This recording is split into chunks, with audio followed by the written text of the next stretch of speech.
PM Modi कल देश के युवाओं को 62,000 करोड़ की बड़ी सौगात भी देने वाले हैं। कल युवाओं के स्किल डेवलपमेंट से जुड़ी योजना की शुरुआत करेंगे। इस योजना के तहत देश भर के 1,000 सरकारी आईटीआई को अपग्रेड किया जाना है। नरेंद्र मोदी जिस तरह से बोल्ड फैसले कर रहे हैं, उसकी वजह से ही पूरी दुनिया उनकी कायल हुई बैठी। आप रूस और पुतिन को देखना लीजिए। अमेरिका ने इतना प्रेशर बनाया, लेकिन भारत ने साफ कर दिया कि रूस से दोस्ती ना टूटेगी, रूस से तेल खरीदना बंद नहीं करेंगे। अब मोदी के लिए पुतिन अमेरिका से भिड़ गए, ट्रंप से भिड़ गए।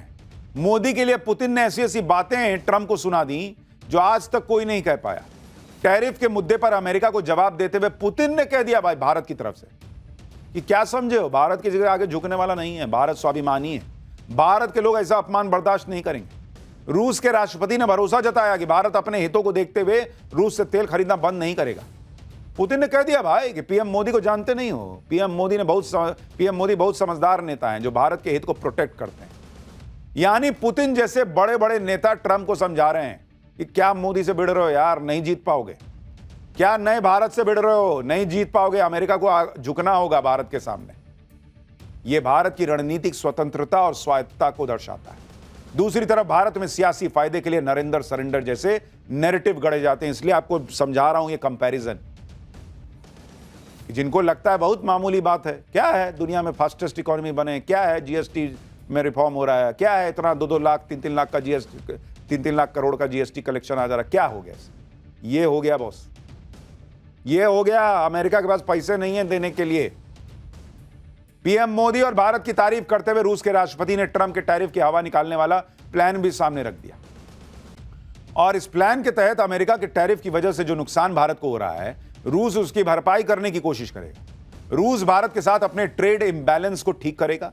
दरअसल भारत रूस से बड़ी तादाद में क्रूड ऑयल खरीद रहा है, हथियार भी खरीदता है, लेकिन भारत बदले में रूस को उतना एक्सपोर्ट तो करता नहीं है, जिस वजह से दोनों देशों में ट्रेड डिफरेंस होता है।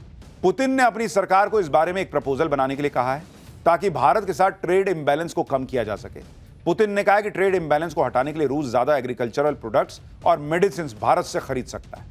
पुतिन ने बेलारूस का उदाहरण देते हुए कहा कि भारत के साथ रूस का ट्रेड टर्नओवर $63 बिलियन है और बेलारूस के साथ $50 बिलियन, जबकि भारत की जनसंख्या 150 करोड़ है और बेलारूस की 1 करोड़। यह उदाहरण देते हुए पुतिन ने माना कि कई ऐसे सेक्टर हैं जिसमें ट्रेड को बढ़ाने की बहुत गुंजाइश है। यानी पुतिन कह रहे हैं भाई कि तुम मेरे दोस्त हो, तो यह क्यों होगा कि खाली तुम ही खरीदते रहोगे और मैं बेचता रहूंगा। अब ऐसी व्यवस्था करेंगे कि तुम भी बेचो, हम भी खरीदेंगे, तुम्हारी इकोनॉमी को और बूस्ट देंगे भाई। पुतिन इस साल दिसंबर में भारत भी आ रहे हैं। पुतिन ने कहा कि वो इस मुलाकात को लेकर बड़े एक्साइटेड हैं। वो अपने भरोसेमंद दोस्त मोदी से मिलने को उत्सुक है। दिसंबर में करेंगे, 5-6 दिसंबर के आसपास आएंगे। भारत की तारीफ करने के साथ साथ रूस के राष्ट्रपति ने ट्रंप की तगड़ी क्लास भी लगाई। तेल खरीदने पर भारत को कोसने वाले ट्रंप और उनके सलाहकारों को पुतिन ने आईना दिखा दिया। पुतिन ने वो आंकड़े सामने रख दिए जिससे अमेरिका का डबल स्टैंडर्ड सामने आ गया। रूस के राष्ट्रपति ने बताया कि खुद अमेरिका रूस से यूरेनियम खरीदता है, जबकि भारत को रूस से व्यापार करने से रोकता है। पुतिन ने कहा कि रूस अमेरिका को यूरेनियम बेचने वाला दूसरा बड़ा सप्लायर है। साल 2025 में अमेरिका को यूरेनियम बेचकर रूस को करीब $1.2 बिलियन मिलने का अनुमान। तो पुतिन ट्रंप को एक्सपोज कर रहे हैं भाई भारत के लिए, मोदी के लिए, कि तुम लोग क्या मोदी के पीछे और भारत के पीछे पड़े हो जी, तुम तो खुद हमसे खरीद रहे हो, ना खरीदो हमसे। अगर तुमको लगता है मेरे पास पैसा आ रहा है इसलिए मैं यूक्रेन से लड़ रहा हूं, तो तुम खरीदना यूरेनियम बंद कर दो, भारत से क्या भिड़ रहे हो, नौटंकी करते हो। पुतिन ने एक ही झटके में उस अमेरिका को एक्सपोज कर दिया जो यूक्रेन युद्ध के लिए भारत को जिम्मेदार ठहराने में लगा हुआ था। यही वजह है कि जब ट्रंप ने यूरोप के देशों से भारत पर टैरिफ लगाने के लिए कहा तो यूरोप के देश भी पीछे हट गए। यूरोप के देश ये जानते हैं कि जब वो खुद रूस से अपनी एनर्जी जरूरतों को पूरा कर रहे हैं तो किस मुंह से भारत को रोकेंगे बॉस। एक तरफ तो दुनिया के बड़े बड़े नेता भारत की ताकत को मान रहे हैं, नरेंद्र मोदी के नेतृत्व में नए भारत का जलवा मान रहे हैं। और राहुल गांधी, कांग्रेस पार्टी, भाई ये लोग ऐसा माहौल बनाने में लगे हैं जैसे मोदी ने सब बर्बाद कर दिया। राहुल गांधी एक बार फिर विदेश चले गए और हर बार की तरह इस बार भी विदेश जाकर ऐसे ऐसे बयान दे रहे हैं जिससे यहां हंगामा मचा हुआ है। राहुल गांधी ने कोलंबिया में एक यूनिवर्सिटी के कार्यक्रम में कहा कि भारत में लोकतंत्र पर हमले हो रहे हैं, लगातार लोकतंत्र को खत्म करने की कोशिश की जा रही है। भारत में राहुल गांधी कहते हैं कि लोकतंत्र बचाने की जिम्मेदारी उनकी नहीं है, विदेश जाकर कहते हैं कि लोकतंत्र पर हमले हो रहे हैं। नरेंद्र मोदी दुनिया में जाते हैं, दुनिया को बताते हैं कि भारत बहुत शानदार गति से आगे बढ़ रहा है। आइए आप भी इस गति में जुड़ जाइए हमारे साथ। भारत को आगे ले जाने में हम आगे पूरा दम लगा रहे हैं। आप भी आइए और भारत में निवेश कीजिए। राहुल गांधी विदेश जाते कहते सब बर्बाद हो गया, बस कुछ ना बचा वहां। राहुल गांधी विदेश जाकर इसी तरह के बयान देते हैं। बीजेपी ने राहुल गांधी के इस बयान पर पलटवार किया। बीजेपी कह रही है कि कांग्रेस आज देश विरोधी ताकतों का हाथ का खिलौना बनकर रह गई। सुनिए एक बार। बहुत स्पष्ट हो गया है कि कांग्रेस इस समय राष्ट्र विरोधी तत्वों के हाथ का एक खिलौना बनती जा रही है। कांग्रेस का नेतृत्व एक जमाने में इतना परिपक्व था, आज की डेट में उतना ही अपरिपक्व है। कांग्रेस का नेतृत्व एक जमाने में अल्ट्रा लेफ्ट और इन लोगों को यूज करना जानता था, इंदिरा गांधी और पीवी नरसिम्हा राव तक। आज उनके द्वारा यूज होने लगा है। यह सिर्फ कांग्रेस के लिए समस्या नहीं है, आज देश के लिए चिंता का विषय है। राहुल गांधी ने भारत के लोकतंत्र को खतरे में बताया, साथ ही दूसरे खतरों के बारे में भी बात की। राहुल गांधी ने कहा कि भारत में अलग अलग भाषाएं हैं, अलग अलग धर्म हैं, सभी को जगह देनी है। भारत में चीन जैसा सिस्टम नहीं लगाया जा सकता है जहां लोगों को दबाया जाता है। ऐसा भारत में करना बहुत खतरनाक होगा। राहुल गांधी को कभी चाइना का मॉडल पसंद आता है, कभी चाइना का मॉडल पसंद नहीं आता है। कह रहे हैं भारत में जो है वो आवाजों को दबाया नहीं जाता। कौन सी आवाज दब रही है बॉस? इस देश में प्रधानमंत्री को मां की गाली स्टेज से दे दी जा रही है। और कितनी आजादी चाहिए लोगों को? हाय हाय मोदी, मर जा मोदी के सड़क पर नारे लग जाते हैं। और कितनी आजादी चाहिए लोगों को? जो सीए आया नहीं, जो एनआरसी आई नहीं थी, उसके लिए सड़क छेक के बैठ गए 2 महीना। बच्चा लोग स्कूल जा रहा है, 4-4 घंटा लग जा रहा है उसको, लोग परेशान हो रहे हैं, एम्बुलेंस नहीं निकल पा रही है। और कितनी चाहिए आजादी भाई? क्या आजादी में चाहिए इन लोगों को? मुझे समझ में नहीं आता है। राहुल गांधी विदेश से ऐसी बयानबाजी को पहली बार कर रहे हैं। जब विदेश जाते हैं इसी तरीके की बात करते हैं और फिर फंस भी जाते हैं। आप देखिए अप्रैल 2025 में अमेरिका के बोस्टन में क्या कह दिए कि चुनाव आयोग कॉम्प्रोमाइज्ड है, इसके सिस्टम में कुछ तो बहुत गलत है। सितंबर 2024 में अमेरिका में बोले कि भारतीय लोकतंत्र पिछले 10 सालों से टूटा हुआ था, अब यह लड़ रहा है। सितंबर 2023 में ब्रसेल्स में कहा था कि भारत में फुल स्केल असॉल्ट हो रहा है, भारत में भेदभाव और हिंसा बढ़ रही है। 2022 में लंदन में बोले कि भारत की संस्थाएं परजीवी बन गई हैं, डीप स्टेट यानी सीबीआई ईडी को डीप स्टेट बता दिया, भारत को चबा रहा है। मार्च 2018 में मलेशिया में कहा था कि अगर प्रधानमंत्री होता तो नोटबंदी प्रस्ताव कूड़ेदान में फेंक देता। साल 2018 में सिंगापुर में बोले थे कि भारत में डर और नफरत का माहौल है। जनवरी 2018 में बहरीन में बयान दिया कि सरकार समुदायों के बीच नफरत फैलाने में जुटी हुई है।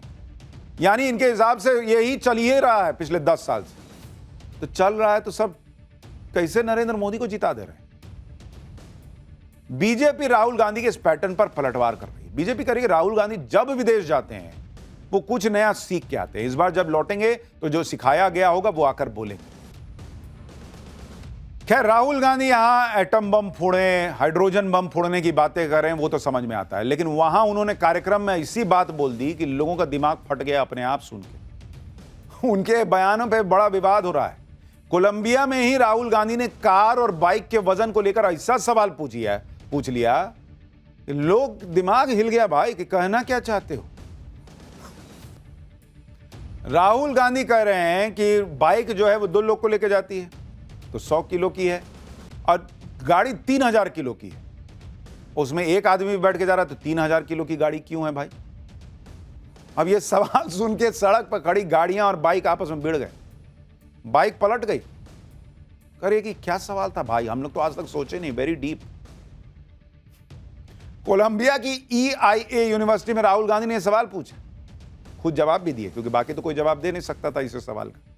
राहुल गांधी ने बताया कि कार भारी और बाइक हल्की इसलिए होती है क्योंकि दोनों के इंजन में फर्क है। जब एक्सीडेंट होता है तो बाइक का इंजन अलग हो जाता है, जबकि एक्सीडेंट होने पर कार का इंजन कार के अंदर घुस जाता है और पैसेंजर को मार डालता है। गहरी सांस लेनी पड़ती है सब समझने के लिए, फिर भी समझ में नहीं आता है। क्या समझाना चाह रहे थे वही जानते हैं। राहुल गांधी के ऐसे बयान को सुनकर बीजेपी भी चुटकी ले रही। बीजेपी कह रही कि राहुल गांधी के मैकेनिकल इंजीनियरिंग के इस ज्ञान से बड़ी बड़ी कार निर्माता कंपनियों के इंजीनियर छाती पीट रहे होंगे। राहुल गांधी कह रहे हैं कि बाइक जो है ना, जैसे एक्सीडेंट होता है इंजन अलग हो जाता है, इंजन आपको नहीं मार पाता। अरे इंजन क्या मारेगा बॉस? सड़क पे लदबदा के गिर जाइएगा, माथा फट जाएगा, आप खुद ही मर जाइएगा, इंजन क्या मारेगा? क्या बोलते हैं भाई? राहुल गांधी खुद ऐसे मौके देते हैं जिसका बीजेपी फिर फायदा उठाती है। कोलंबिया से राहुल गांधी की एक तस्वीर भी शेयर की। इस तस्वीर में राहुल गांधी ने भारतीय कंपनी की बाइक दिखाई। राहुल गांधी ने लिखा कि बजाज, हीरो और टीवीएस को कोलंबिया में इतना अच्छा प्रदर्शन करते देखकर गर्व हो रहा है। यह दिखाता है कि भारतीय कंपनियां इनोवेशन से जीत सकती हैं, भाई भतीजावाद से नहीं। यानी राहुल गांधी को इंडियन कंपनियों के प्रोडक्ट विदेश में देखकर गर्व हो रहा है। इसी पे तो पीएम मोदी जोड़ न दे रहे थे boss. PM Modi make in India शुरू करते हैं, भारतीय कंपनियों को सुविधाएं देते हैं जिससे भारत आत्मनिर्भर हो, विदेश में भारतीय प्रोडक्ट जाए। तो यहां तो कहते हैं कि मेक इन इंडिया बेकार है, वहां जाकर फोटो डाल रहे हैं। आप ये भी देखिए कि राहुल गांधी देश में कहते हैं कि इंडियन इकोनॉमी डेड है, विदेश जाकर भारत की इकोनॉमी तेजी से बढ़ रही है कह रहे हैं, यानी खुद ही अपने बयान को गलत बता रहे हैं। तो भैया कैसे तय करना है कि इकोनॉमी डेड है या हम तेजी से बढ़ रहे हैं? इंकी पिंकी पोंकी पो कर लें, आज मूड पे है कि आज डेड इकोनॉमी है, कल कोलंबिया गए तो वहां इकोनॉमी ठीक ही तेजी से बढ़ रही है।